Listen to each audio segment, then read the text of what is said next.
Oscar, congratulations. That must have been an incredible match to be involved in. And how does it feel for you to score your first Premier League goal and for it to be the winner here at St James's Park?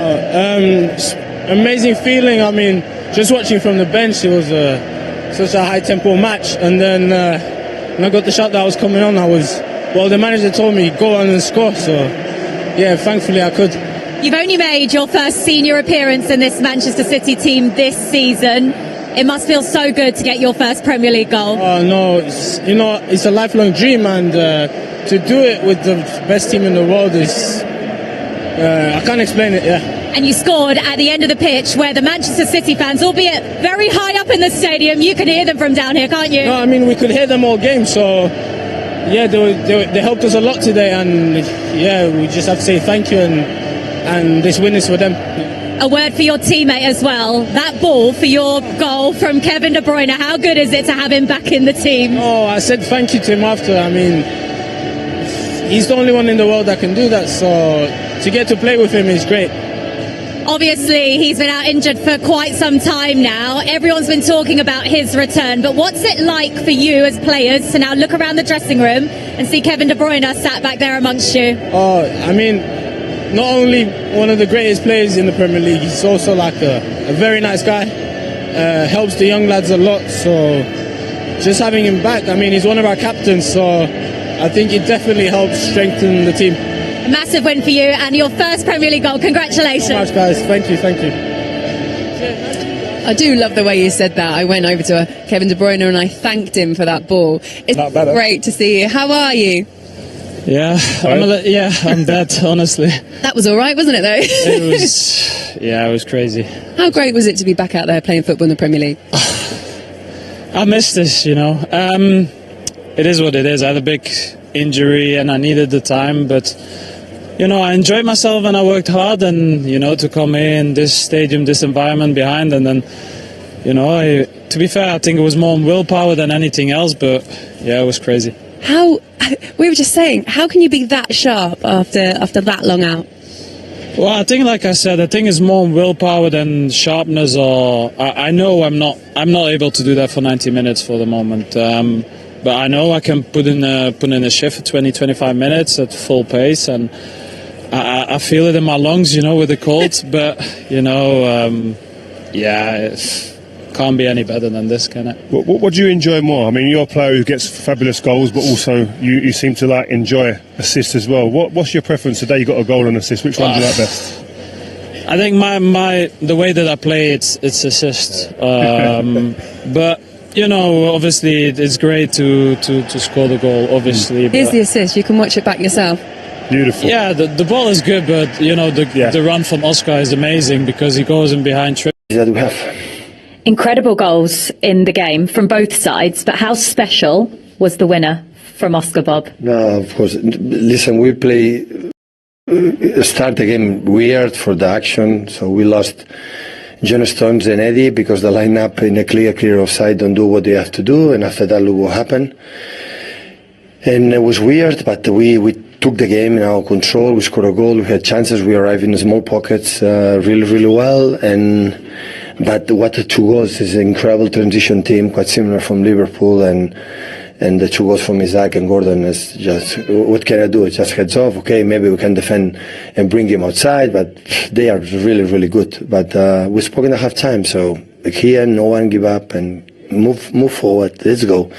Stick with the plan, continue to do it, and we'll score and we will do it. And after, of course, the magician from Kevin and Oscar and the lads, we could win. Well, that's the thing. You bring Kevin De Bruyne on. It only took him 4.5 minutes, 5 touches before he scored. Even though you have a team full of treble-winning superstars, is he just on another level? Yeah, it is. So I'm so grumpy with Kevin and upset because the first touch was a free kick and he could not score. And this is not fair.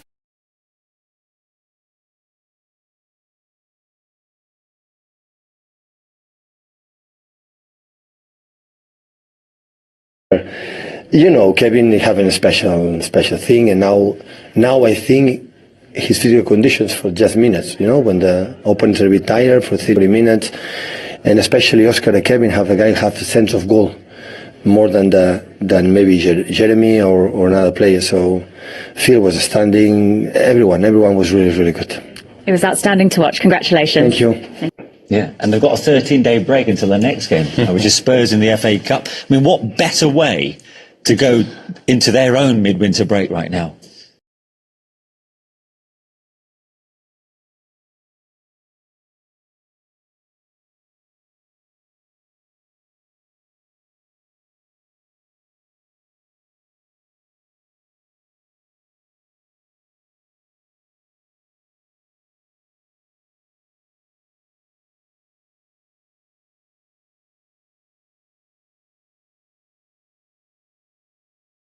Moralised, but the spirit in that City camp right now will do wonders for their confidence. Yeah, you've got to give them that.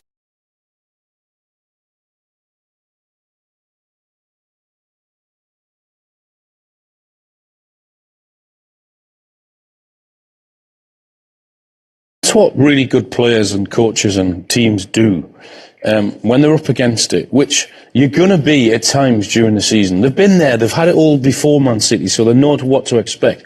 That's why when you listen to Pep there, he's going in at half-time and saying to the players, don't panic, stick to the game plan, keep getting in the pockets and things will happen. Step up another 10 yards, push Newcastle and no panic at all. And that's what happens at that football club, because it's a club that's used to success now.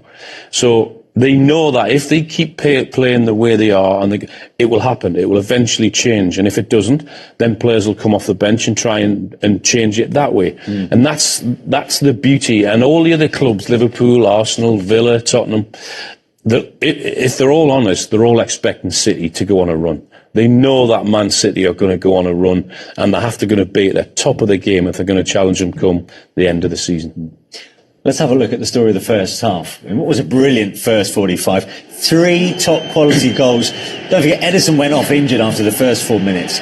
City, despite that setback, then took the lead through Bernardo Silva with the most cheekiest of finishes, Sean. Yeah, it was great balling from Walks, but the flick on himself, on the half volley, there's Walker hugging that space and making Gordon work hard, and this one time he didn't go with him, but the ball that Walker puts in is perfect for this sort of touch, and the execution on it is beautiful from Bernardo. Just on the half volley, cheeky little flick, far corner. Brilliant, isn't it? Such a clever, I mean, it's really difficult, but it's a clever finish. The ability is just unbelievable. But then Newcastle, Alan, they hit back in double quick time, 2 goals in 2 minutes and 19 seconds. Yeah, the Newcastle did really well, and there's 2 really good finishes as well. One from Isak with that. I mean, Kyle Walker will be really disappointed because he's been done on both occasions and letting his player come back in on the right foot and curl it in rather than show them down to towards the byline. And yeah, it's a clever. They played this high line, Man City. It didn't work for them in that first half. And with the pace and the ability of him, and with Anthony Gordon, they got punished. But it was 2 clever finishes, particularly from him. Yeah, City looking uncharacteristically shaky at the back. Kyle Walker was obviously given a couple of scares, including 2 minutes later. Anthony Gordon again down the left. Yeah, well, when I was watching, I thought Kyle could have got to the ball a bit quicker. I think get tighter to him to not allow him that space to get his head up and see whereabouts he is on there. Like here, he's jogging, and then all of a sudden the speed kicks in when he realises. I think him himself will know if he does that straight away. But take nothing away from Gordon, the finish that he executed is beautifully taken. Yeah. But why were City not quite at it in that first half? I wouldn't say they're not quite at it. I would sit here and say I've never seen them play a high line so much like that.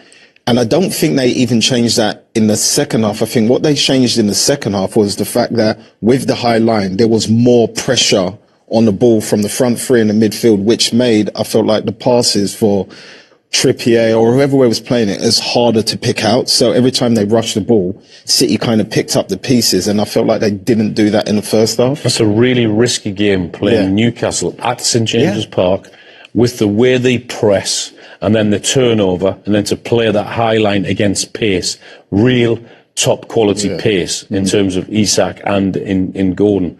And they were punished in that first half. 2 great finishes, yes, but they got done a few times with that high line. Yeah. Okay.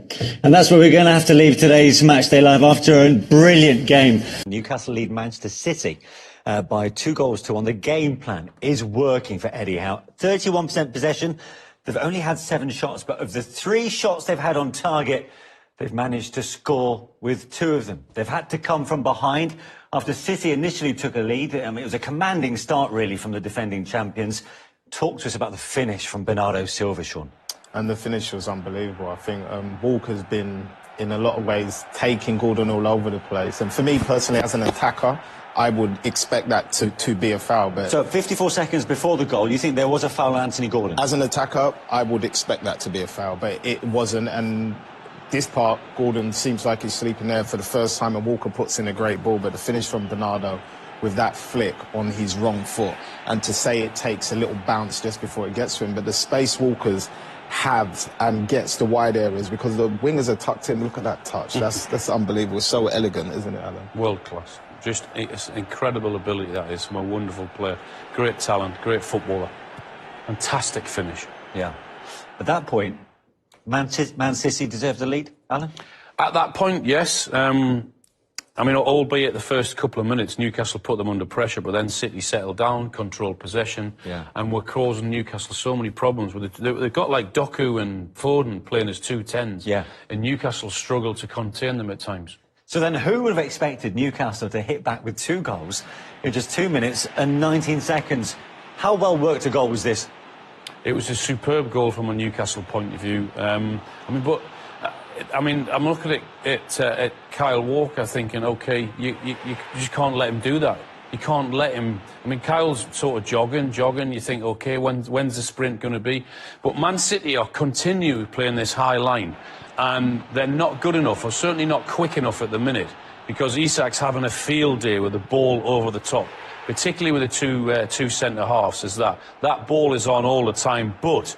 that finish is, I mean, we've just said how great Bernardo Silva's was. That is an incredible finish also. Yeah. And his goal-scoring form continues. He's a rich vein of form right now, is Alexander Isak. And then literally moments, as I mentioned, later, Anthony Gordon then turned the game onto its head. On the same side, Alan. On exactly the same side. Again, look, Kyle Walker jogging. And then all of a sudden he thinks a sprint. But then... you're thinking you've already been done once by letting a player come inside. You can't do exactly the same thing again. But, I mean, we've spoken about 2 incredible finishes. This is also one as well. But Kyle Walker, I'm thinking, what on earth are you doing as a fullback? A few minutes earlier, you've just been done by exactly the same thing. Surely you can't do the same again. But... to be fair to Gordon, he thought, no, I'll have that, I'll spot that space, and he curls it in. Superb finish. Yeah, but we did get an eventful start, and Ederson, the Manchester City goalkeeper, was heavily involved. Newcastle had the ball also in the back of the net through Longstaff. This was the start of a pretty mad couple of minutes. Yeah, it was. We only just sat down and this chance, and Alan was off his seat. So that was worrying signs already. But I think at times, this isn't the first time it's happened. I know this might be marginally close, but I think if it's offside, you've got a flag, because it's the second time it's happened to City where they've given offside and a player has come to the pitch injured because of it. John Stones at Everton, I think, is what Sean's on about. Same thing. Is that they didn't flag and then flagged late, and the player got injured in the tackle. And that contributed to this. And then straight away, the crowd are up, they're going, and clearly, I mean, Edison's injured, and that again should have been in the back of the net, and they were fortunate to get away with that. But it was a huge gamble in getting him up anyway, the goalkeeper, because he looked in trouble, and he didn't look as if he wanted to start the game again, and they nearly got punished for to this. And then straight away, the crowd are up, they're going, and clearly, I mean, Edison's injured, and that again should have been in the back of the net, and they were fortunate to get away with that. But it was a huge gamble in getting him up anyway, the goalkeeper, because he looked in trouble, and he didn't look as if he wanted to start the game again, and they nearly got punished for the pitch injured because of it. John Stones at Everton, I think, is what Sean's on about. Same thing. Is that they didn't flag and then flagged late, and the player got injured in the tackle. And that contributed to this. And then straight away, the crowd are up, they're going, and clearly, I mean, Edison's injured, and that again should have been in the back of the net, and they were fortunate to get away with that. But it was a huge gamble in getting him up anyway, the goalkeeper, because he looked in trouble, and he didn't look as if he wanted to start. I'm Derek Ray. I'm joined for commentary by former Arsenal fullback Lee Dixon. And without doubt, a match with the potential to bring genuine excitement. It's Luton Town taking on Chelsea. Hi Derek, thank you. Well, both managers will be reminding their players how important... Well, it could be on for him here. Is it going to be? Keeper getting the touch. And it's gone behind for the corner. Over it comes. Did his job defensively.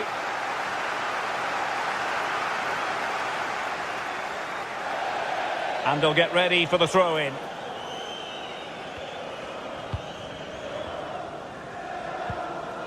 Pearson.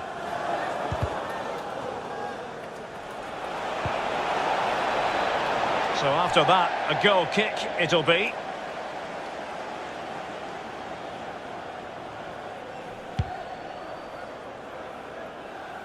Well, pick your adjective where Hakim Ziyech is concerned. Explosive, I think, might be an approach. Can they take the lead here?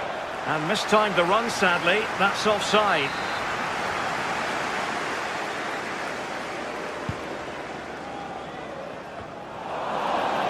Throw-ins given.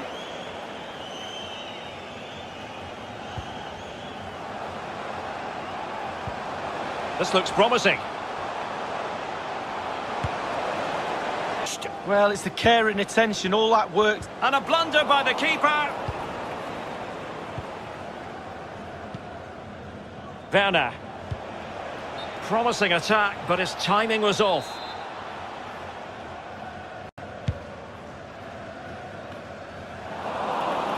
Well, they've lost possession of the ball. Nicely cut out.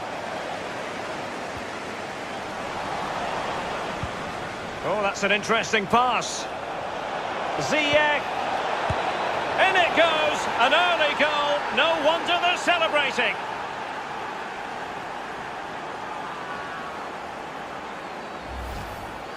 Well, as we look at this again, the keeper's every right to ask where his back line was, but 2v1 in the end. He's thinking now, is he going to pass or go round me? He's got no chance.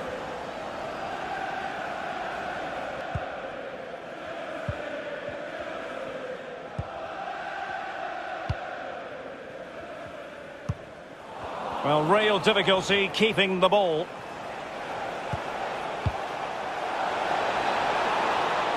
Ball's gone.